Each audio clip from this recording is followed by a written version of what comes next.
ਖਬਰਾਂ ਦੇ ਬੁਲੇਟਿਨ ਦੇ ਸਪਾਂਸਰ ਨੇ ਰੀਅਲਟਰ ਗੁਰਜਿੰਦਰ ਸਿੰਘ ਰੰਧਾਵਾ। ਹਰ ਤਰ੍ਹਾਂ ਦੀ ਪ੍ਰਾਪਰਟੀ ਖਰੀਦਣ ਤੇ ਵੇਚਣ ਲਈ ਤੁਸੀਂ ਕਾਲ ਕਰ ਸਕਦੇ ਹੋ। ਸਤਿ ਸ਼੍ਰੀ ਅਕਾਲ, ਤੁਸੀਂ ਦੇਖ ਰਹੇ ਹੋ ਪੰਜਾਬ ਮਿਲ USA ਟੀਵੀ। ਖਬਰਾਂ ਦੇ ਇਸ ਬੁਲੇਟਿਨ 'ਚ ਬਹੁਤ-ਬਹੁਤ ਸਵਾਗਤ। ਪੇਸ਼ ਹਨ ਦੇਸ਼ ਵਿਦੇਸ਼ ਨਾਲ ਜੁੜੀਆਂ ਹੋਈਆਂ ਕੁਝ ਖਾਸ ਤੇ ਚੋਣਵੀਆਂ ਖਬਰਾਂ। US ਅੰਬੈਸੀ ਵੱਲੋਂ ਭਾਰਤੀ ਯਾਤਰੀਆਂ ਨੂੰ ਵੀਜ਼ਾ ਰੱਦ ਕਰਨ ਦੀ ਤਾਜ਼ਾ ਚੇਤਾਵਨੀ ਹੋਈ ਜਾਰੀ ਹੈ। ਟਰੰਪ ਦੇ ਅਹੁਦਾ ਸੰਭਾਲਣ ਮਗਰੋਂ ਪ੍ਰਵਾਸੀਆਂ ਨੂੰ ਵੱਧ ਅਮਰੀਕੀ ਕਰਨ ਲੱਗੇ ਪਸੰਦ, ਨਵਾਂ ਸਰਵੇਖਣ ਆਇਆ ਸਾਹਮਣੇ। FBI ਮੁਖੀ ਕਸ਼ ਪਟੇਲ ਦੇ ਸਕਦੇ ਹਨ ਅਸਤੀਫਾ, ਟਰੰਪ ਪ੍ਰਸ਼ਾਸਨ ਤੱਕ ਪਹੁੰਚਿਆ ਐਪਸਟਾਈਨ ਫਾਈਲ ਵਿਵਾਦ ਮਾਮਲਾ। ਟਰੰਪ ਨੇ EU ਮੈਕਸੀਕੋ ਤੇ ਲਗਾਇਆ 30% ਦਾ ਟੈਰਿਫ, 1 ਅਗਸਤ ਤੋਂ ਲਾਗੂ। ਅਮਰੀਕਾ ਦਾ ਸਖਤ ਕਦਮ, ਇਸ ਦੇਸ਼ ਦੇ ਰਾਸ਼ਟਰਪਤੀ ਸਮੇਤ ਹੋਰ ਅਧਿਕਾਰੀਆਂ ਤੇ ਲਾਈ ਪਾਬੰਦੀ। ਕੈਨੇਡਾ ਵਿੱਚ ਪੰਜਾਬੀ ਨੌਜਵਾਨ ਨੂੰ 3.5 ਸਾਲ ਦੀ ਕੈਦ।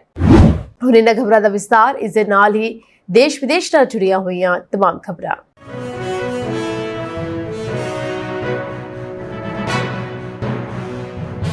ਭਾਰਤ ਵਿੱਚ ਸਥਿਤ ਅਮਰੀਕੀ ਅੰਬੈਸੀ ਨੇ ਅਮਰੀਕੀ ਵੀਜ਼ਾ ਧਾਰਕ ਭਾਰਤੀਆਂ ਨੂੰ ਤੈਅ ਇਮੀਗ੍ਰੇਸ਼ਨ ਨਿਯਮਾਂ ਦੀ ਸਖਤੀ ਨਾਲ ਪਾਲਣਾ ਕਰਨ ਦੀ ਚੇਤਾਵਨੀ ਦਿੱਤੀ ਹੈ। ਇਸ ਚੇਤਾਵਨੀ ਵਿੱਚ ਸਾਫ਼ ਕਿਹਾ ਗਿਆ ਹੈ ਕਿ ਅਜਿਹਾ ਕਰਨ ਵਿੱਚ ਨਾਕਾਮ ਰਹਿਣ ਤੇ ਵੀਜ਼ਾ ਰੱਦ ਕਰਕੇ ਸੰਬੰਧਿਤ ਵਿਅਕਤੀ ਨੂੰ ਅਮਰੀਕਾ ਵਿੱਚੋਂ ਡਿਪੋਰਟ ਕੀਤਾ ਜਾ ਸਕਦਾ ਹੈ। ਹਾਲਾਂਕਿ ਇਸ ਤਰੀਕੇ ਦੀਆਂ ਚੇਤਾਵਨੀਆਂ ਪਹਿਲਾਂ ਵੀ ਜਾਰੀ ਕੀਤੀਆਂ ਗਈਆਂ ਹਨ ਅਤੇ ਸਮੇਂ-ਸਮੇਂ ਸਿਰ ਅਮਰੀਕੀ ਅੰਬੈਸੀ ਵੱਲੋਂ ਇਹ ਐਡਵਾਈਜ਼ਰੀ ਜਾਰੀ ਕੀਤੀ ਜਾਂਦੀ ਹੈ। ਸੋਸ਼ਲ ਮੀਡੀਆ ਪਲੇਟਫਾਰਮ X ਤੇ ਇੱਕ ਪੋਸਟ ਵਿੱਚ ਦੂਤਾਵਾਸ ਨੇ ਕਿਹਾ ਕਿ ਵੀਜ਼ਾ ਜਾਰੀ ਹੋਣ ਤੋਂ ਬਾਅਦ ਵੀਜ਼ਾ ਸਕਰੀਨਿੰਗ ਬੰਦ ਨਹੀਂ ਹੁੰਦੀ। ਅਸੀਂ ਇਹ ਯਕੀਨੀ ਬਣਾਉਣ ਲਈ ਵੀਜ਼ਾ ਧਾਰਕਾਂ ਦੀ ਲਗਾਤਾਰ ਜਾਂਚ ਕਰਦੇ ਹਾਂ ਕਿ ਉਹ ਸਾਰੇ ਅਮਰੀਕੀ ਕਾਨੂੰਨਾਂ ਅਤੇ ਇਮੀਗ੍ਰੇਸ਼ਨ ਨਿਯਮਾਂ ਦੀ ਪਾਲਣਾ ਕਰਦੇ ਹਨ ਜਾਂ ਨਹੀਂ। ਜੇ ਉਹ ਅਜਿਹਾ ਨਹੀਂ ਕਰਦੇ ਤਾਂ ਅਸੀਂ ਉਹਨਾਂ ਦੇ ਵੀਜ਼ੇ ਰੱਦ ਕਰ ਦੇਵਾਂਗੇ ਅਤੇ ਉਹਨਾਂ ਨੂੰ ਦੇਸ਼ ਨਿਕਾਲਾ ਯਾਨੀ ਡਿਪੋਰਟ ਦੇ ਦੇਵਾਂਗੇ। ਗੌਰਤਲਬ ਹੈ ਕਿ ਪਹਿਲਾਂ ਅਮਰੀਕਾ ਨੇ ਇੱਕ ਸਲਾਹ ਜਾਰੀ ਕੀਤੀ ਸੀ ਜਿਸ ਵਿੱਚ ਵੀਜ਼ਾ ਬਿਨੇਕਾਰਾਂ ਲਈ ਆਪਣੇ ਸੋਸ਼ਲ ਮੀਡੀਆ ਖਾਤਿਆਂ ਦੇ ਵੇਰਵੇ ਮੁਹੱਈਆ ਕਰਾਉਣੇ ਜ਼ਰੂਰੀ ਕੀਤੇ ਗਏ। ਇਸ ਦਾ ਮਕਸਦ ਇਨ੍ਹਾਂ ਵੀਜ਼ਾ ਖਾਤਿਆਂ ਦੀ ਅਮਰੀਕੀ ਕਾਨੂੰਨਾਂ ਦੇ ਉਲਟ ਕਿਸੇ ਵੀ ਸਮੱਗਰੀ ਜਾਂ ਵਿਚਾਰਾਂ ਲਈ ਇਨ੍ਹਾਂ ਦੀ ਪੜਤਾਲ ਕਰਨਾ ਹੈ। ਅਮਰੀਕਾ ਦੇ ਰਾਸ਼ਟਰਪਤੀ ਡੋਨਾਲਡ ਟਰੰਪ ਵੱਲੋਂ ਵੱਡੇ ਪੱਧਰ ਉੱਤੇ ਪ੍ਰਵਾਸੀਆਂ ਦੇ ਦੇਸ਼ ਨਿਕਾਲੇ ਦਾ ਵਾਅਦਾ ਕਰਨ ਦੇ ਕੁਝ ਮਹੀਨਿਆਂ ਬਾਅਦ ਹੀ ਅਜਿਹੇ ਅਮਰੀਕੀਆਂ ਦੀ ਗਿਣਤੀ 'ਚ ਕਾਫੀ ਵਾਧਾ ਹੋਇਆ ਹੈ ਜੋ ਇਮੀਗ੍ਰੇਸ਼ਨ ਨੂੰ ਦੇਸ਼ ਲਈ ਚੰਗੀ ਚੀਜ਼ ਦੱਸ ਰਹੇ ਹਨ। 10 ਵਿੱਚੋਂ 8 ਅਮਰੀਕੀਆਂ ਦਾ ਕਹਿਣਾ ਹੈ ਕਿ ਇਮੀਗ੍ਰੇਸ਼ਨ ਅੱਜ ਦੇਸ਼ ਲਈ ਚੰਗੀ ਚੀਜ਼ ਹੈ, ਜੋ 1 ਸਾਲ ਪਹਿਲਾਂ 64% ਤੋਂ ਕਾਫੀ ਵੱਧ ਹੈ ਅਤੇ ਲਗਭਗ 25 ਸਾਲਾਂ ਦੇ ਰੁਝਾਨ ਵਿੱਚ ਸਭ ਤੋਂ ਵੱਧ ਹੈ। ਅਮਰੀਕਾ ਵਿੱਚ 10 ਵਿੱਚੋਂ ਸਿਰਫ 2 ਬਾਲਗਾਂ ਦਾ ਕਹਿਣਾ ਹੈ ਕਿ ਇਮੀਗ੍ਰੇਸ਼ਨ ਇਸ ਸਮੇਂ ਇੱਕ ਬੁਰੀ ਚੀਜ਼ ਹੈ, ਜੋ ਪਿਛਲੇ ਸਾਲ 32% ਤੋਂ ਘੱਟ ਹੈ। ਡੈਮੋਕ੍ਰੈਟਿਕ ਰਾਸ਼ਟਰਪਤੀ ਜੋ ਬਾਈਡਨ ਦੇ ਕਾਰਜਕਾਲ ਦੌਰਾਨ ਇਮੀਗ੍ਰੇਸ਼ਨ ਬਾਰੇ ਨਕਾਰਾਤਮਕ ਵਿਚਾਰਾਂ ਵਿੱਚ ਕਾਫੀ ਵਾਧਾ ਹੋਇਆ ਸੀ, ਜੋ ਕਿ ਰਿਪਬਲਿਕਨ ਪਾਰਟੀ ਦੇ ਟਰੰਪ ਦੇ ਅਹੁਦਾ ਸੰਭਾਲਣ ਤੋਂ ਕੁਝ ਮਹੀਨਿਆਂ ਪਹਿਲਾਂ ਤੱਕ ਉੱਚੇ ਪੱਧਰ ਉੱਤੇ ਪਹੁੰਚ ਗਿਆ ਸੀ। ਗੈਲਪ ਦੇ ਨਵੇਂ ਆંકੜਿਆਂ ਤੋਂ ਪਤਾ ਲੱਗਦਾ ਹੈ ਕਿ ਅਮਰੀਕੀ ਬਾਲਗ ਵਧੇਰੇ ਪ੍ਰਵਾਸੀ ਪੱਖੀ ਵਿਚਾਰਾਂ ਵੱਲ ਪਰਤ ਰਹੇ ਹਨ, ਜੋ ਟਰੰਪ ਦੇ ਦੂਜੇ ਕਾਰਜਕਾਲ ਵਿੱਚ ਵੱਡੇ ਪੱਧਰ ਉੱਤੇ ਦੇਸ਼ ਨਿਕਾਲੇ ਦੀ ਕੋਸ਼ਿਸ਼ ਨੂੰ ਗੁੰਝਲਦਾਰ ਬਣਾ ਸਕਦੇ ਹਨ। ਇਮੀਗ੍ਰੇਸ਼ਨ ਨੀਤੀਆਂ ਬਾਰੇ ਅਮਰੀਕੀਆਂ ਦੇ ਵਿਚਾਰ ਪਿਛਲੇ ਸਾਲ ਨਾਟਕੀ ਢੰਗ ਨਾਲ ਬਦਲ ਗਏ ਹਨ, ਜਿਸ ਵਿੱਚ ਰਿਪਬਲਿਕਨ ਵੀ ਸ਼ਾਮਲ ਹਨ, ਜੋ ਟਰੰਪ ਦੇ ਅਹੁਦਾ ਸੰਭਾਲਣ ਤੋਂ ਬਾਅਦ ਇਮੀਗ੍ਰੇਸ਼ਨ ਪੱਧਰਾਂ ਤੋਂ ਬਹੁਤ ਜ਼ਿਆਦਾ ਸੰਤੁਸ਼ਟ ਹੋ ਗਏ ਹਨ, ਪਰ ਜੋ ਗੈਰ ਕਾਨੂੰਨੀ ਤਰੀਕੇ ਨਾਲ ਦੇਸ਼ ਵਿੱਚ ਲੋਕਾਂ ਲਈ ਨਾਗਰਿਕਤਾ ਦੇ ਰਸਤਿਆਂ ਦਾ ਵਧੇਰੇ ਸਮਰਥਨ ਕਰਦੇ ਹਨ। ਵਿਆਪਕ ਰੁਝਾਨ ਇਹ ਵੀ ਦਰਸਾਉਂਦਾ ਹੈ ਕਿ ਜਨਤਕ ਰਾਏ ਆਮ ਤੌਰ ਉੱਤੇ ਦਹਾਕਿਆਂ ਪਹਿਲਾਂ ਦੇ ਮੁਕਾਬਲੇ ਪ੍ਰਵਾਸੀਆਂ ਲਈ ਵਧੇਰੇ ਅਨੁਕੂਲ ਹੈ। ਜ਼ਿਆਦਾਤਰ ਅਮਰੀਕੀ ਬਾਲਗਾਂ ਦਾ ਕਹਿਣਾ ਹੈ ਕਿ ਇਮੀਗ੍ਰੇਸ਼ਨ ਚੰਗਾ ਹੈ। ਇਮੀਗ੍ਰੇਸ਼ਨ ਬਾਰੇ ਅਮਰੀਕੀਆਂ ਦਾ ਵਧੇਰੇ ਸਕਾਰਾਤਮਕ ਦ੍ਰਿਸ਼ਟੀਕੋਣ ਮੁੱਖ ਤੌਰ ਉੱਤੇ ਰਿਪਬਲਿਕਨ ਅਤੇ ਆਜ਼ਾਦ ਉਮੀਦਵਾਰਾਂ ਵਿਚਾਲੇ ਤਬਦੀਲੀ ਵੱਲੋਂ ਪ੍ਰੇਰਿਤ ਹੈ। ਲਗਭਗ 2/3 ਰਿਪਬਲਿਕਨ ਹੁਣ ਕਹਿੰਦੇ ਹਨ ਕਿ ਪ੍ਰਵਾਸੀ ਦੇਸ਼ ਲਈ ਚੰਗੀ ਚੀਜ਼ ਹਨ, ਜੋ ਪਿਛਲੇ ਸਾਲ 39% ਸੀ, ਅਤੇ ਆਜ਼ਾਦ ਉਮੀਦਵਾਰ ਪਿਛਲੇ ਸਾਲ ਦੇ ਲਗਭਗ 2/3 ਤੋਂ ਵੱਧ ਕੇ ਇਸ ਸਾਲ 80% ਹੋ ਗਏ ਹਨ। ਡੈਮੋਕ੍ਰੇਟਾਂ ਨੇ ਪਿਛਲੇ ਕੁਝ ਸਾਲਾਂ ਵਿੱਚ ਇਮੀਗ੍ਰੇਸ਼ਨ ਬਾਰੇ ਆਪਣਾ ਬਹੁਤ ਸਕਾਰਾਤਮਕ ਦ੍ਰਿਸ਼ਟੀਕੋਣ ਕਾਇਮ ਰੱਖਿਆ। ਇਮੀਗ੍ਰੇਸ਼ਨ ਨੂੰ ਘਟਾਉਣ ਦੀ ਇੱਛਾ ਰੱਖਣ ਵਾਲੇ ਅਮਰੀਕੀਆਂ ਦੀ ਹਿੱਸੇਦਾਰੀ ਵਿੱਚ ਕਾਫੀ ਗਿਰਾਵਟ ਆਈ ਹੈ। ਟਰੰਪ ਦੇ ਅਹੁਦਾ ਸੰਭਾਲਣ ਤੋਂ ਬਾਅਦ ਰਿਪਬਲਿਕਨ ਦੇਸ਼ ਵਿੱਚ ਇਮੀਗ੍ਰੇਸ਼ਨ ਦੇ ਪੱਧਰ ਤੋਂ ਵਧੇਰੇ ਸੰਤੁਸ਼ਟ ਹੋ ਗਏ ਹਨ। ਅਮਰੀਕਾ 'ਚ ਇਮੀਗ੍ਰੇਸ਼ਨ ਦੀ ਮੰਗ ਕਰਨ ਵਾਲੇ ਅਮਰੀਕੀਆਂ ਦੀ ਹਿੱਸੇਦਾਰੀ 55% ਤੋਂ ਘਟ ਕੇ 30% ਰਹਿ ਗਈ ਹੈ। ਹਾਲਾਂਕਿ ਘੱਟ ਅਮਰੀਕੀ ਹੁਣ ਦੂਜੇ ਦੇਸ਼ਾਂ ਤੋਂ ਅਮਰੀਕਾ ਆਉਣ ਵਾਲੇ ਲੋਕਾਂ ਦੀ ਗਿਣਤੀ ਘਟਾਉਣਾ ਚਾਹੁੰਦੇ ਹਨ, ਪਰ ਜ਼ਿਆਦਾਤਰ ਚਾਹੁੰਦੇ ਹਨ ਕਿ ਇਮੀਗ੍ਰੇਸ਼ਨ ਦੇ ਪੱਧਰ ਉੱਚੇ ਇਮੀਗ੍ਰੇਸ਼ਨ ਪੱਧਰਾਂ ਦੀ ਬਜਾਏ ਇੱਕੋ ਜਿਹੇ ਰਹਿਣ। 10 ਵਿੱਚੋਂ 4 ਦਾ ਕਹਿਣਾ ਹੈ ਕਿ ਇਮੀਗ੍ਰੇਸ਼ਨ ਨੂੰ ਮੌਜੂਦਾ ਪੱਧਰ ਉੱਤੇ ਰੱਖਿਆ ਜਾਣਾ ਚਾਹੀਦਾ ਹੈ ਅਤੇ ਸਿਰਫ 26% ਯਾਨੀ ਕਿ 26% ਦਾ ਇਹ ਕਹਿਣਾ ਹੈ ਕਿ ਇਮੀਗ੍ਰੇਸ਼ਨ ਨੂੰ ਵਧਾਇਆ ਜਾਣਾ ਚਾਹੀਦਾ ਹੈ। ਸਰਵੇਖਣ ਤੋਂ ਪਤਾ ਲੱਗਦਾ ਹੈ ਕਿ ਨਵੰਬਰ ਵਿੱਚ ਹੋਣ ਵਾਲੀਆਂ ਚੋਣਾਂ ਤੋਂ ਪਹਿਲਾਂ ਰਿਪਬਲਿਕਨ ਪਾਰਟੀ ਦੇ ਪ੍ਰਵਾਸੀ ਵਿਰੋਧੀ ਵਿਚਾਰਾਂ ਨੂੰ ਉਜਾਗਰ ਕੀਤਾ ਗਿਆ ਸੀ, ਜਿਸ ਨਾਲ ਟਰੰਪ ਨੂੰ ਵਾਈਟ ਹਾਊਸ ਵਿੱਚ ਵਾਪਸ ਆਉਣ ਵਿੱਚ ਮਦਦ ਮਿਲੀ ਸੀ। ਜਿਹੜੇ ਰਿਪਬਲਿਕਨ ਚਾਹੁੰਦੇ ਹਨ ਕਿ ਇਮੀਗ੍ਰੇਸ਼ਨ ਨੂੰ ਘਟਾਇਆ ਜਾਣਾ ਚਾਹੀਦਾ ਹੈ, ਉਹ ਪਿਛਲੇ ਸਾਲ ਦੇ 88% ਦੇ ਉੱਚੇ ਪੱਧਰ ਤੋਂ ਘਟ ਕੇ 48% ਹੋ ਗਿਆ। 10 ਵਿੱਚੋਂ 4 ਰਿਪਬਲਿਕਨ ਹੁਣ ਕਹਿੰਦੇ ਹਨ ਕਿ ਇਮੀਗ੍ਰੇਸ਼ਨ ਦਾ ਪੱਧਰ ਇੱਕੋ ਜਿਹਾ ਰਹਿਣਾ ਚਾਹੀਦਾ ਹੈ ਅਤੇ 10 ਵਿੱਚੋਂ ਸਿਰਫ ਇੱਕ ਵਾਧਾ ਚਾਹੁੰਦਾ ਹੈ। ਵਧੇਰੇ ਅਮਰੀਕੀ ਚਾਹੁੰਦੇ ਨੇ ਕਿ ਅਮਰੀਕਾ 'ਚ ਰਹਿ ਰਹੇ ਲੋਕਾਂ ਨੂੰ ਨਾਗਰਿਕ ਬਣਨ ਦਾ ਮੌਕਾ ਦੇਣਾ। ਸਰਵੇਖਣ 'ਚ ਕਿਹਾ ਗਿਆ ਕਿ ਜ਼ਿਆਦਾਤਰ ਅਮਰੀਕੀ ਗੈਰ ਕਾਨੂੰਨੀ ਤਰੀਕੇ ਨਾਲ ਅਮਰੀਕਾ 'ਚ ਰਹਿ ਰਹੇ ਪ੍ਰਵਾਸੀਆਂ ਨੂੰ ਅਮਰੀਕੀ ਨਾਗਰਿਕ ਬਣਨ ਦਾ ਮੌਕਾ ਦੇਣ ਦੇ ਹੱਕ ਵਿੱਚ ਹਨ। ਅਮਰੀਕਾ ਦੇ 10 ਵਿੱਚੋਂ 9 ਬਾਲਗ 85% ਉਹਨਾਂ ਪ੍ਰਵਾਸੀਆਂ ਲਈ ਨਾਗਰਿਕਤਾ ਦੇ ਰਾਹ ਦੇ ਹੱਕ ਵਿੱਚ ਹਨ, ਜਿਨ੍ਹਾਂ ਨੂੰ ਬਚਪਨ ਵਿੱਚ ਗੈਰ ਕਾਨੂੰਨੀ ਤਰੀਕੇ ਨਾਲ ਅਮਰੀਕਾ ਲਿਆਂਦਾ ਗਿਆ ਸੀ ਅਤੇ ਲਗਭਗ ਇੰਨੇ ਹੀ ਲੋਕਾਂ ਦਾ ਕਹਿਣਾ ਹੈ ਕਿ ਉਹ ਦੇਸ਼ ਵਿੱਚ ਗੈਰ ਕਾਨੂੰਨੀ ਤਰੀਕੇ ਨਾਲ ਰਹਿ ਰਹੇ ਸਾਰੇ ਪ੍ਰਵਾਸੀਆਂ ਲਈ ਨਾਗਰਿਕਤਾ ਦੇ ਰਸਤੇ ਦੇ ਹੱਕ ਵਿੱਚ ਹਨ, ਜਦੋਂ ਤੱਕ ਉਹ ਕੁਝ ਸ਼ਰਤਾਂ ਪੂਰੀਆਂ ਕਰਦੇ ਹਨ। ਨਾਗਰਿਕਤਾ ਦੇ ਰਸਤਿਆਂ ਲਈ ਵਧਿਆ ਸਮਰਥਨ ਜ਼ਿਆਦਾਤਰ ਰਿਪਬਲਿਕਨਸ ਤੋਂ ਆਇਆ ਹੈ, ਜਿਨ੍ਹਾਂ ਵਿੱਚੋਂ ਲਗਭਗ 10 ਵਿੱਚੋਂ 6 ਹੁਣ ਇਸ ਦਾ ਸਮਰਥਨ ਕਰਦੇ ਹਨ, ਜੋ ਪਿਛਲੇ ਸਾਲ 44% ਸੀ। ਆਜ਼ਾਦ ਅਤੇ ਡੈਮੋਕ੍ਰੇਟਾਂ ਵਿੱਚ ਸਮਰਥਨ ਪਹਿਲਾਂ ਹੀ ਬਹੁਤ ਜ਼ਿਆਦਾ ਸੀ। ਦੇਸ਼ 'ਚ ਗੈਰ ਕਾਨੂੰਨੀ ਤਰੀਕੇ ਨਾਲ ਰਹਿ ਰਹੇ ਪ੍ਰਵਾਸੀਆਂ ਨੂੰ ਵਾਪਸ ਭੇਜਣ ਲਈ ਸਮਰਥਨ 'ਚ ਵੀ ਕਮੀ ਆਈ ਹੈ, ਪਰ ਇਸ 'ਚ ਕਾਫੀ ਕਮੀ ਆਈ। ਅਮਰੀਕਾ 'ਚ 10 ਵਿੱਚੋਂ 4 ਬਾਲਗ ਗੈਰ ਕਾਨੂੰਨੀ ਤਰੀਕੇ ਨਾਲ ਰਹਿ ਰਹੇ ਪ੍ਰਵਾਸੀਆਂ ਨੂੰ ਵਾਪਸ ਭੇਜਣ ਦੇ ਹੱਕ 'ਚ ਹਨ। ਅਮਰੀਕਾ 'ਚ ਬਦਨਾਮ ਜੈਫਰੀ ਐਪਸਟਾਈਨ ਦੇ ਮਾਮਲੇ ਦੀ ਜਾਂਚ ਲਗਾਤਾਰ ਅੱਗੇ ਵਧ ਰਹੀ ਹੈ। ਇਸ ਦੌਰਾਨ ਇਹ ਕਿਹਾ ਜਾ ਰਿਹਾ ਹੈ ਕਿ ਇਸ ਮਾਮਲੇ ਦੀ ਗਰਮੀ ਟਰੰਪ ਪ੍ਰਸ਼ਾਸਨ ਤੱਕ ਪਹੁੰਚਣੀ ਸ਼ੁਰੂ ਹੋ ਗਈ ਹੈ। ਹਾਲ ਹੀ ਵਿੱਚ ਇੱਕ ਖਬਰ ਆਈ ਸੀ ਕਿ FBI ਦੇ ਡਿਪਟੀ ਡਾਇਰੈਕਟਰ ਡੈਨ ਬੋਗੀਨੋ ਅਸਤੀਫਾ ਦੇ ਸਕਦੇ ਹਨ। ਹਾਲਾਂਕਿ ਇਸ ਬਾਰੇ ਅਜੇ ਤੱਕ ਕੋਈ ਅਧਿਕਾਰਤ ਪੁਸ਼ਟੀ ਨਹੀਂ ਕੀਤੀ ਗਈ ਹੈ। ਇਸ ਸਭ ਦੇ ਵਿਚਕਾਰ ਇੱਕ ਰਿਪੋਰਟ ਵਿੱਚ ਦਾਅਵਾ ਕੀਤਾ ਗਿਆ ਹੈ ਕਿ FBI ਡਾਇਰੈਕਟਰ ਕਸ਼ ਪਟੇਲ ਆਪਣੇ ਅਹੁਦੇ ਤੋਂ ਅਸਤੀਫਾ ਦੇਣ ਬਾਰੇ ਵਿਚਾਰ ਕਰ ਸਕਦੇ ਹਨ।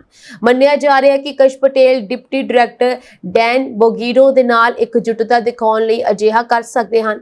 FBI ਦੇ ਡਿਪਟੀ ਡਾਇਰੈਕਟਰ ਡੈਨ ਬੋਗੀਨੋ ਦੇ ਅਟਾਰਨੀ ਜਨਰਲ ਪਾਮ ਬੋਂਡੀ ਨਾਲ ਮਤਭੇਦ ਹਨ। ਨਿਊਯਾਰਕ ਪੋਸਟ ਦੀ ਇੱਕ ਰਿਪੋਰਟ ਦੇ ਅਨੁਸਾਰ ਇਹ ਅਸਹਿਮਤੀ ਜੈਫਰੀ ਐਪਸਟਾਈਨ ਦੀ ਮੌਤ ਅਤੇ ਉਸਦੇ ਕਥਿਤ ਮੁਵਕਿਲਾਂ ਦੇ ਸੂਚੀ ਦੀ ਨਿਆਂ ਵਿਭਾਗ ਦੀ ਜਾਂਚ ਬਾਰੇ ਵਿਵਾਦਪੂਰਨ ਚਰਚਾਵਾਂ ਵਿੱਚ ਜੁੜੀ ਹੋਈ ਹੈ।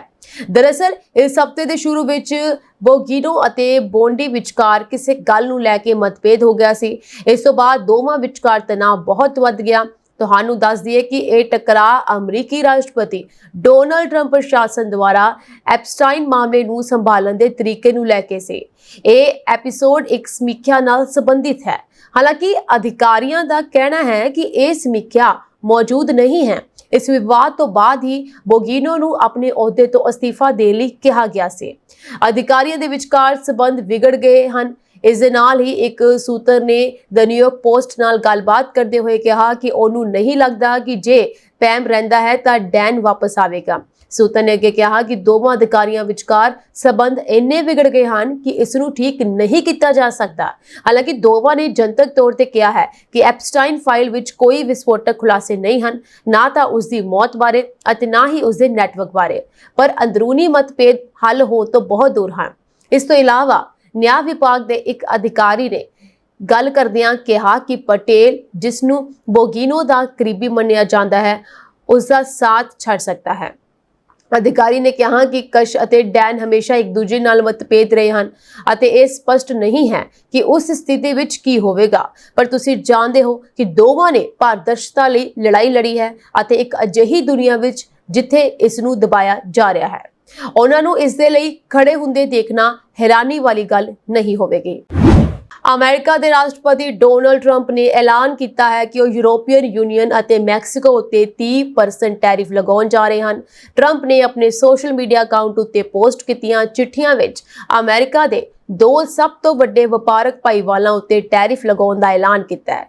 ਮੈਕਸੀਕੋ ਦੇ ਨੇਤਾ ਨੂੰ ਲਿਖੀ ਚਿੱਠੀ 'ਚ ਟਰੰਪ ਨੇ ਮਨਜ਼ੂਰ ਕੀਤਾ ਹੈ ਕਿ ਉਹਨਾਂ ਦਾ ਦੇਸ਼ ਅਮਰੀਕਾ 'ਚ ਬਿਨਾਂ ਦਸਤਾਵੇਜ਼ਾਂ ਵਾਲੇ ਪ੍ਰਵਾਸੀਆਂ ਅਤੇ ਫੈਂਟਾਨਿਲ ਦੇ ਪ੍ਰਵਾਹ ਨੂੰ ਰੋਕਣ 'ਚ ਮਦਦਗਾਰ ਰਿਹਾ ਹੈ। ਪਰ ਉਹਨਾਂ ਨੇ ਕਿਹਾ ਕਿ ਦੇਸ਼ ਨੇ ਉੱਤਰੀ ਅਮਰੀਕਾ ਨੂੰ ਨਾਰਕੋ ਤਸਕਰੀ ਖੇਡ ਦਾ ਮੈਦਾਨ ਬਣਨ ਤੋਂ ਰੋਕਣ ਲਈ ਲੋੜੀਂਦਾ ਕੰਮ ਨਹੀਂ ਕੀਤਾ ਹੈ। ਟਰੰਪ ਨੇ ਯੂਰੋਪੀਅਨ ਯੂਨੀਅਨ ਨੂੰ ਲਿਖੀ ਚਿੱਠੀ 'ਚ ਕਿਹਾ ਹੈ ਕਿ ਅਮਰੀਕਾ ਦਾ ਵਪਾਰ ਘਾਟਾ ਕੌਮੀ ਸੁਰੱਖਿਆ ਲਈ ਖਤਰਾ ਹੈ। ਟਰੰਪ ਨੇ ਯੂਰਪੀ ਸੰਘ ਨੂੰ ਲਿਖੀ ਚਿੱਠੀ 'ਚ ਇਹ ਵੀ ਕਿਹਾ ਕਿ ਸਾਡੇ ਕੋਲ ਯੂਰੋਪੀਅਨ ਯੂਨੀਅਨ ਨਾਲ ਆਪਣੇ ਵਪਾਰਕ ਸਬੰਧਾਂ ਉੱਤੇ ਚਰਚਾ ਕਰਨ ਲਈ ਕਈ ਸਾਲ ਹਨ ਅਤੇ ਅਸੀਂ ਇਸ ਸਿੱਟੇ ਉੱਤੇ ਪਹੁੰਚੇ ਹਾਂ ਕਿ ਸਾਨੂੰ ਤੁਹਾਡੇ ਟੈਰਿਫ ਅਤੇ ਗੈਰ ਟੈਰਿਫ ਨੀਤੀਆਂ ਅਤੇ ਵਪਾਰ ਰੁਕਾਵਟਾਂ ਕਾਰਨ ਪੈਦਾ ਹੋਏ ਇੰਨੇ ਲੰਮੇ ਸਮੇਂ ਦੇ ਵੱਡੇ ਅਤੇ ਨਿਰੰਤਰ ਵਪਾਰ ਘਾਟੇ ਤੋਂ ਦੂਰ ਜਾਣਾ ਚਾਹੀਦਾ ਹੈ। ਬਦਕਿਸਮਤੀ ਨਾਲ ਸਾਡਾ ਰਿਸ਼ਤਾ ਆਪਸੀ ਸਬੰਧਾਂ ਤੋਂ ਬਹੁਤ ਦੂਰ ਰਿਹਾ ਹੈ। ਸ਼੍ਰੀਲੰਕਾ ਦੇ ਨਿਰਯਾਤਕਾਂ ਨੇ ਅਮਰੀਕਾ 'ਚ ਦਾਖਲ ਹੋਣ ਵਾਲੇ ਦੇਸ਼ ਦੇ ਸਮਾਨ ਉੱਤੇ ਪ੍ਰਸਤਾਵਿਤ 30% ਦੀ ਟੈਰਿਫ ਉੱਤੇ ਚਿੰਤਾ ਜ਼ਾਹਰ ਕਰਦਿਆਂ ਚੇਤਾਵਨੀ ਦਿੱਤੀ ਹੈ ਕਿ ਇਸ ਨਾਲ ਕੱਪੜੇ ਅਤੇ ਰਬੜ ਉਤਪਾਦਾਂ ਸਮੇਤ ਪ੍ਰਮੁੱਖ ਖੇਤਰ ਬੁਰੀ ਤਰ੍ਹਾਂ ਪ੍ਰਭਾਵਿਤ ਹੋ ਸਕਦੇ ਹਨ। ਸ਼੍ਰੀਲੰਕਾ ਦੇ ਨਿਰਯਾਤਕ ਸੰਘ ਨੇ ਇੱਕ ਬਿਆਨ ਵਿੱਚ ਸਰਕਾਰ ਨੂੰ ਅਪੀਲ ਕੀਤੀ ਕਿ ਉਹ 1 ਅਗਸਤ ਦੀ ਸਮਾਂ ਸੀਮਾ ਤੋਂ ਪਹਿਲਾਂ ਅਮਰੀਕਾ ਦੇ ਨਾਲ ਗੱਲਬਾਤ ਤੇਜ਼ ਕਰੇ। EASL ਨੇ ਸ਼੍ਰੀਲੰਕਾ ਦੇ ਵਪਾਰ ਪ੍ਰਤੀਨਿਧੀਆਂ ਦੀਆਂ ਕੋਸ਼ਿਸ਼ਾਂ ਨੂੰ ਮਨਜ਼ੂਰ ਕੀਤਾ, ਪਰ ਵਧੇਰੇ ਤੁਰੰਤ ਅਤੇ ਦ੍ਰਿੜਤਾ ਦੀ ਜ਼ਰੂਰਤ ਉੱਤੇ ਜ਼ੋਰ ਦਿੱਤਾ। ਇਹ ਨੋਟ ਕਰਦਿਆਂ ਕਿ ਵੀਅਤਨਾਮ ਅਤੇ ਭਾਰਤ ਵਰਗੇ ਮੁਕਾਬਲੇਬਾਜ਼ ਦੇਸ਼ਾਂ ਨੂੰ ਕ੍ਰਮਵਾਰ 20 ਅਤੇ 26% ਦੇ ਘੱਟ ਟੈਰਿਫ ਦਾ ਸਾਹਮਣਾ ਕਰਨਾ ਪਿਆ। ਪ੍ਰਸਤਾਵਿਤ ਦਰ ਨੂੰ ਅਸਥਿਰ ਦੱਸਦੇ ਹੋਏ EASL ਨੇ ਕਿਹਾ ਕਿ ਉੱਚ ਟੈਰਿਫ ਨਾਲ ਸ਼੍ਰੀਲੰਕਾ ਦੇ ਨਿਰਯਾਤ ਨੂੰ ਵਿਸ਼ਵ ਬਾਜ਼ਾਰ ਵਿੱਚ ਨੁਕਸਾਨ ਹੋਵੇਗਾ। ਅਮਰੀਕਾ ਦੇ ਰਾਸ਼ਟਰਪਤੀ ਡੋਨਾਲਡ ਟਰੰਪ ਦੇ ਪ੍ਰਸ਼ਾਸਨ ਨੇ ਕਿਊਬਾ ਦੀ ਸਰਕਾਰ ਵਿਰੁੱਧ ਬਾਈਡਨ ਪ੍ਰਸ਼ਾਸਨ ਨਾਲੋਂ ਸਖਤ ਰੁਖ ਅਪਣਾਇਆ ਹੈ। ਅਮਰੀਕਾ ਨੇ ਕਿਊਬਾ ਦੇ ਰਾਸ਼ਟਰਪਤੀ ਮਿਗੂਏਲ ਡਿਆਜ਼ ਕੈਨਲ ਅਤੇ ਹੋਰ ਉੱਚ ਨੇਤਾਵਾਂ ਅਤੇ ਅਧਿਕਾਰੀਆਂ ਤੇ ਮਨੁੱਖੀ ਅਧਿਕਾਰਾਂ ਦੀ ਉਲੰਘਣਾ ਦੇ ਦੋਸ਼ਾਂ ਦੇ ਵਿੱਚ ਪਾਬੰਦੀਆਂ ਲਗਾ ਦਿੱਤੀਆਂ ਹਨ। ਇਸ ਦੇ ਨਾਲ ਹੀ ਅਮਰੀਕਾ ਨੇ ਇਨ੍ਹਾਂ ਨੇਤਾਵਾਂ ਦੀ ਵੀਜ਼ਾ ਪਹੁੰਚ ਨੂੰ ਵੀ ਸੀਮਿਤ ਕਰ ਦਿੱਤਾ ਹੈ। ਇਹ ਕਦਮ ਜੁਲਾਈ 2021 ਵਿੱਚ ਕਿਊਬਾ ਵਿੱਚ ਹੋਏ ਵੱਡੇ ਵਿਰੋਧ ਪ੍ਰਦਰਸ਼ਨਾਂ ਦੀ ਵਰੇਗੰਢ ਤੇ ਚੁੱਕਿਆ ਗਿਆ ਹੈ। ਇਸ ਮਾਮਲੇ ਵਿੱਚ ਅਮਰੀਕੀ ਵਿਦੇਸ਼ ਮੰਤਰੀ ਮਾਰਕੋ ਰੂਬੀਓ ਨੇ ਸੋਸ਼ਲ ਮੀਡੀਆ ਪਲੇਟਫਾਰਮ X ਤੇ ਕਿਹਾ ਕਿ ਅਸੀਂ ਉਹਨਾਂ ਨਿਆਇਕ ਅਤੇ ਜੇਲ੍ਹ ਅਧਿਕਾਰੀਆਂ ਤੇ ਵੀ ਵੀਜ਼ਾ ਪਾਬੰਦੀਆਂ ਲਗਾ ਰਹੇ ਹਾਂ ਜੋ ਜੁਲਾਈ 2021 ਦੇ ਪ੍ਰਦਰਸ਼ਨਕਾਰੀਆਂ ਦੀ ਬੇਇਨਸਾਫੀ, ਹਿਰਾਸਤ ਅਤੇ ਤਸ਼ੱਦਦ ਵਿੱਚ ਸ਼ਾਮਲ ਰਹੇ ਹਨ ਜਾਂ ਸਹਾਇਤਾ ਕੀਤੀ ਹੈ। ਉਹਨਾਂ ਨੇ ਅੱਗੇ ਕਿਹਾ ਕਿ ਅਮਰੀਕਾ ਕਿਊਬਾ ਦੇ ਲੋਕਾਂ ਦੇ ਮਨੁੱਖੀ ਅਧਿਕਾਰਾਂ ਅਤੇ ਆਜ਼ਾਦੀ ਦਾ ਸਮਰਥਨ ਕਰਦਾ ਹੈ ਅਤੇ ਇਹ ਸਪਸ਼ਟ ਕਰਨਾ ਚਾਹੁੰਦਾ ਹੈ ਕਿ ਖੇਤਰ ਵਿੱਚ ਤਾਨਾਸ਼ਾਹੀ ਸ਼ਾਸਨ ਨੂੰ ਬਰਦਾਸ਼ਤ ਨਹੀਂ ਕੀਤਾ ਜਾਵੇਗਾ। ਹੁਣ ਜੇਕਰ ਅਧਿਕਾਰੀਆਂ ਤੇ ਲਗਾਈਆਂ ਗਈਆਂ ਪਾਬੰਦੀਆਂ ਬਾਰੇ ਗੱਲ ਕਰੀਏ ਤਾਂ ਵਿਦੇਸ਼ ਮੰਤਰੀ ਮਾਰਕੋ ਰੂਬੀਓ ਅਨੁਸਾਰ ਕਿਊਬਾ ਦੇ ਰਾਸ਼ਟਰਪਤੀ ਮਿਗੂਏਲ ਡਿਆਜ਼ ਕੈਨਲ, ਰੱਖਿਆ ਮੰਤਰੀ ਅਲਵਾਰੋ ਲੋਪੇਜ਼ ਮੀਰਾ ਅਤੇ ਗ੍ਰਹਿ ਮੰਤਰੀ ਲਾਜ਼ਾਰੋ ਅਲਵਾਰੇਜ਼ ਕਾਸਾਸ ਤੇ ਪਾਬੰਦੀ ਲਗਾਈ ਗਈ ਹੈ। ਤਿੰਨਾਂ ਤੇ ਗੰਭੀਰ ਮਨੁੱਖੀ ਅਧਿਕਾਰਾਂ ਦੀ ਉਲੰਘਣਾ ਦੇ ਦੋਸ਼ ਲਗਾਏ ਗਏ ਹਨ।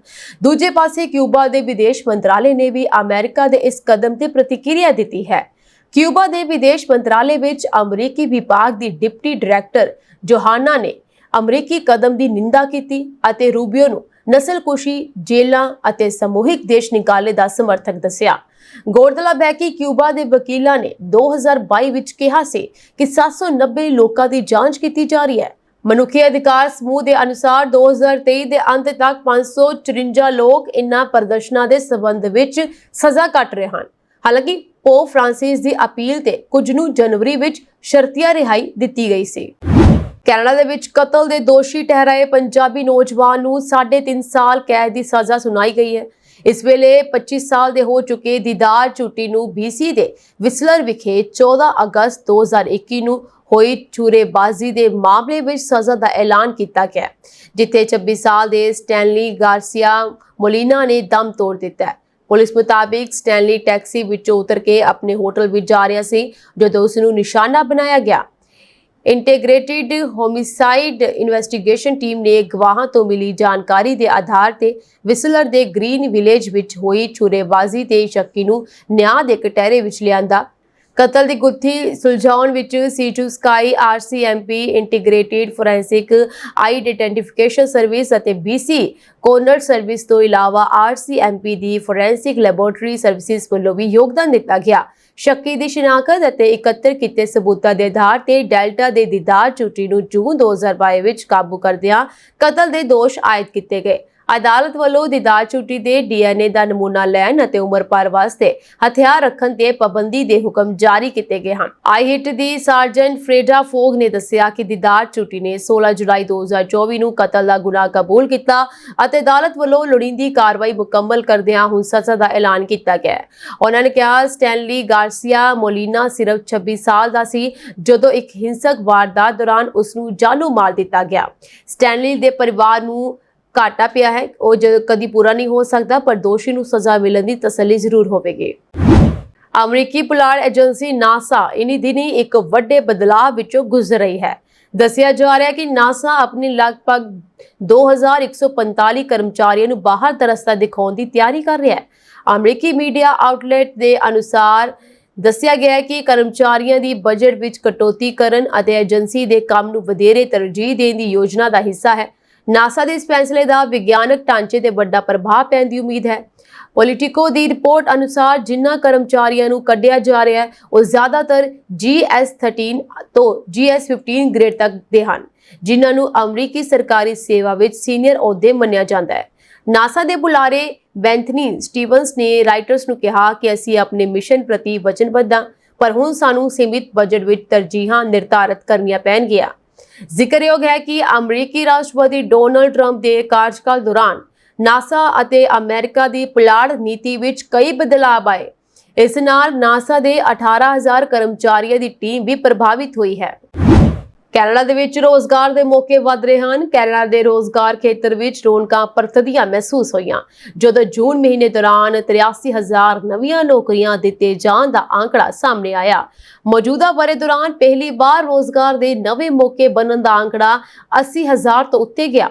ਇਸ ਤੋਂ ਪਹਿਲਾਂ ਜਨਵਰੀ ਮਹੀਨੇ ਦੌਰਾਨ ਸਭ ਤੋਂ ਵੱਧ 74,000 ਨਵੀਆਂ ਨੌਕਰੀਆਂ ਪੈਦਾ ਹੋਈਆਂ ਸਨ। ਸਟੈਟਿਸਟਿਕਸ ਕੈਨੇਡਾ ਦੇ ਤਾਜ਼ਾ ਆંકੜਿਆਂ ਦੇ ਮੁਤਾਬਕ ਜੂਨ ਮਹੀਨੇ ਦੌਰਾਨ ਬੇਰੁਜ਼ਗਾਰੀ ਦਰ 0.1% ਦੀ ਕਮੀ ਦੇ ਨਾਲ 6.9% ਤੇ ਆ ਗਈ, ਪਰ ਨਵੀਆਂ ਨੌਕਰੀਆਂ ਵਿੱਚੋਂ ਜ਼ਿਆਦਾਤਰ ਪਾਰਟ ਟਾਈਮ ਹੀ ਸਾਬਤ ਹੋਈਆਂ। ਰੋਜ਼ਗਾਰ ਦੇ ਸਭ ਤੋਂ ਵੱਧ ਮੌਕੇ ਹੋਲਸੇਲ ਅਤੇ ਰਿਟੇਲ ਸੈਕਟਰ ਵਿੱਚ ਸਾਹਮਣੇ ਆਏ, ਜਦਕਿ ਹੈਲਥ ਕੇਅਰ ਅਤੇ ਸੋਸ਼ਲ ਅਸਿਸਟੈਂਸ ਵਾਲੇ ਖੇਤਰਾਂ ਵਿੱਚ ਵੀ ਜ਼ਿਕਰਯੋਗ ਵਾਧਾ ਹੋਇਆ। RBC ਦੇ ਇਕਨੋਮਿਸਟ ਨੇਥਨ ਦਾ ਕਹਿਣਾ ਸੀ ਕਿ ਨੌਕਰੀਆਂ ਦੀ ਗਿਣਤੀ ਕਾਰੋਬਾਰੀ ਖੇਤਰ ਵਿੱਚ ਹਾਂ ਪੱਖੀ ਮਾਹੌਲ ਵੱਲ ਇਸ਼ਾਰਾ ਕਰ ਰਹੀ ਹੈ, ਕਿਉਂਕਿ ਇਸ ਤੋਂ ਪਹਿਲਾਂ ਟਰੰਪ ਦਾ ਟੈਰਿਫ ਪਰਛਾਵਾਂ ਹੀ ਭਾਰੂ ਰਿਹਾ। ਦੂਜੇ ਪਾਸੇ ਟਰੰਪ ਵੱਲੋਂ 1 ਅਗਸਤ ਤੋਂ 35% ਟੈਰਿਫ ਲਾਉਣ ਬਾਰੇ ਕੀਤੇ ਐਲਾਨ ਦਾ ਅਸਰ ਭਵਿੱਖ ਵਿੱਚ ਹੀ ਸਾਹਮਣੇ ਆ ਸਕੇਗਾ। ਇਸੇ ਦੌਰਾਨ ਕੁਝ ਆਰਥਿਕ ਮਾਹਰਾਂ ਦਾ ਕਹਿਣਾ ਹੈ ਕਿ ਲੰਮੇ ਸਮੇਂ ਨੂੰ ਧਿਆਨ ਵਿੱਚ ਰੱਖਦਿਆਂ ਕੈਨੇਡੀਅਨ ਰੋਜ਼ਗਾਰ ਖੇਤਰ ਦੇ ਹਾਲਾਤ ਸੁਖਾਵੇ ਨਹੀਂ ਮੰਨੇ ਜਾ ਸਕਦੇ, ਕਿਉਂਕਿ ਜੂਨ ਮਹੀਨੇ ਦੌਰਾਨ 16 ਲੱਖ ਕਿਰਤੀ ਬੇਰੁਜ਼ਗਾਰ ਰਹੇ। 5 ਵਿੱਚੋਂ ਇੱਕ ਕੈਨੇਡੀਅਨ 27 ਹਫ਼ਤੇ ਤੋਂ ਰੋਜ਼ਗਾਰ ਦੀ ਭਾਲ ਕਰ ਰਿਹਾ ਹੈ ਅਤੇ ਇਹ ਭਾਲ ਖਤਮ ਹੋਣ ਦਾ ਨਾਂ ਹੀ ਨਹੀਂ ਲੈ ਰਹੀ। ਵਿਦਿਆਰਥੀਆਂ ਵਿੱਚ ਬੇਰੁਜ਼ਗਾਰੀ ਦੀ ਦਰ 17.4% ਦਰਜ ਕੀਤੀ ਗਈ, ਜੋ ਜੂਨ 2024 ਵਿੱਚ ਦਰਜ 15.8 ਦੇ ਆંકੜੇ ਤੋਂ ਵੱਧ ਬਣਦੀ ਹੈ।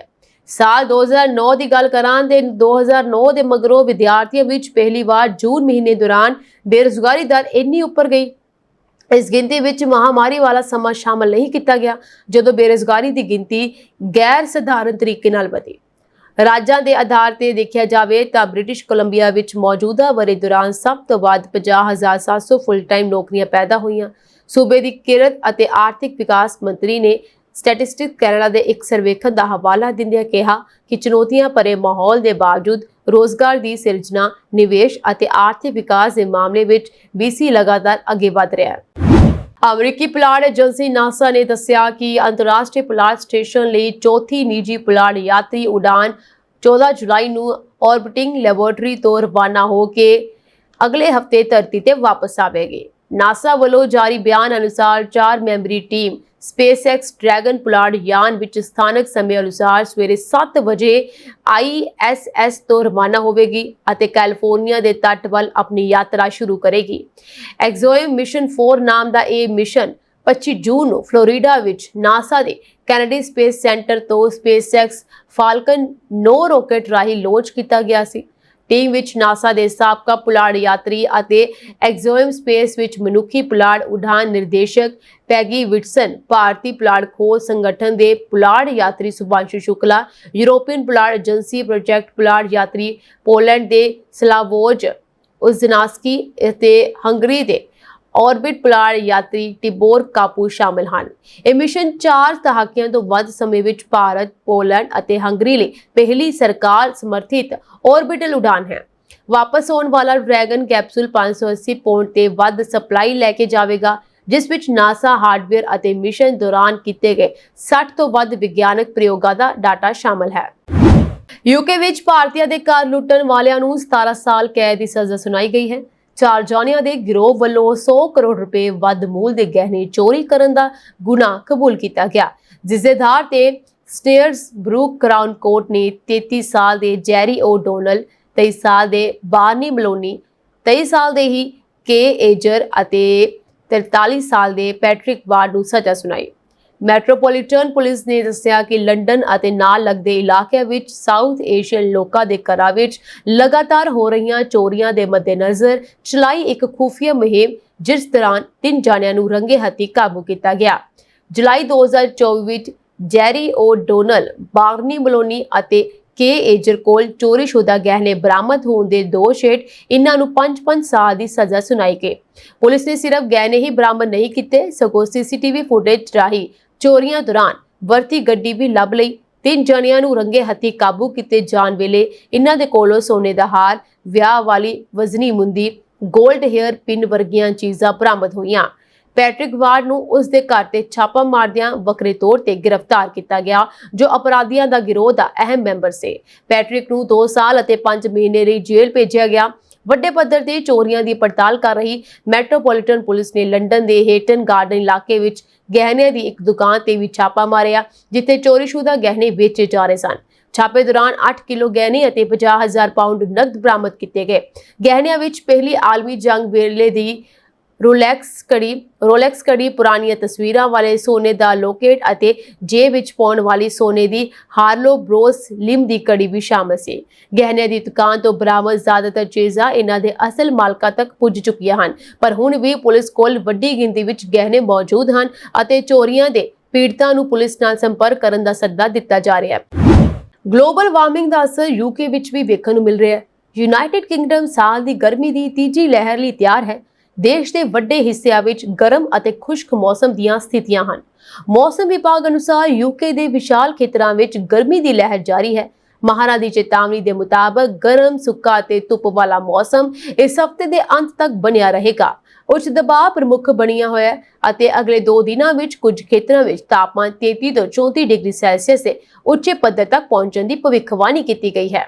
ਮੌਜੂਦਾ ਗਰਮੀ ਦੀ ਲਹਿਰ ਪਿਛਲੀਆਂ ਗਰਮੀ ਦੀਆਂ ਲਹਿਰਾਂ ਨਾਲੋਂ ਵਧੇਰੇ ਵਿਆਪਕ ਹੈ।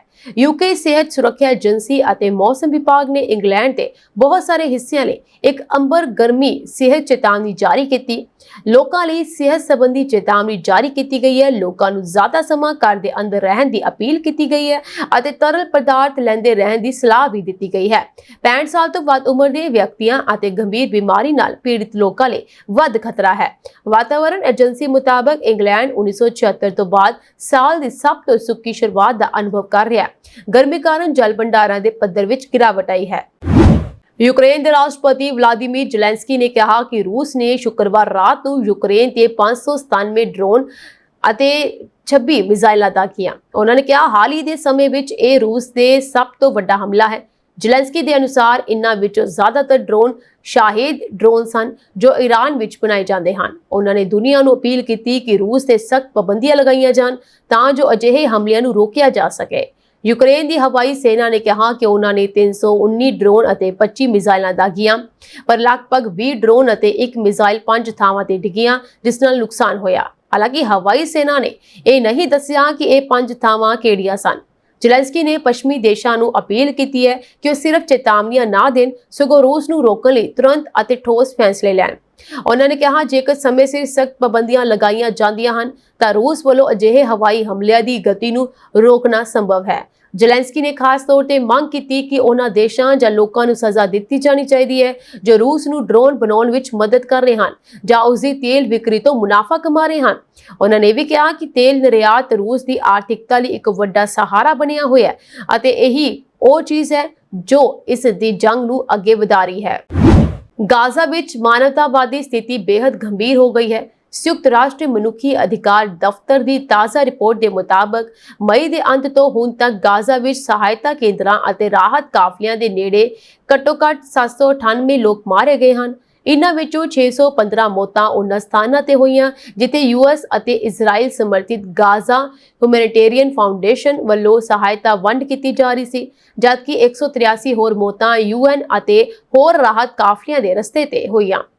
OHCHR ਨੇ ਰਿਪੋਰਟ ਕੀਤਾ ਕਿ ਜ਼ਿਆਦਾਤਰ ਜ਼ਖਮੀ ਲੋਕਾਂ ਨੂੰ ਗੋਲੀ ਲੱਗਣ ਦੇ ਜ਼ਖਮ ਹਨ।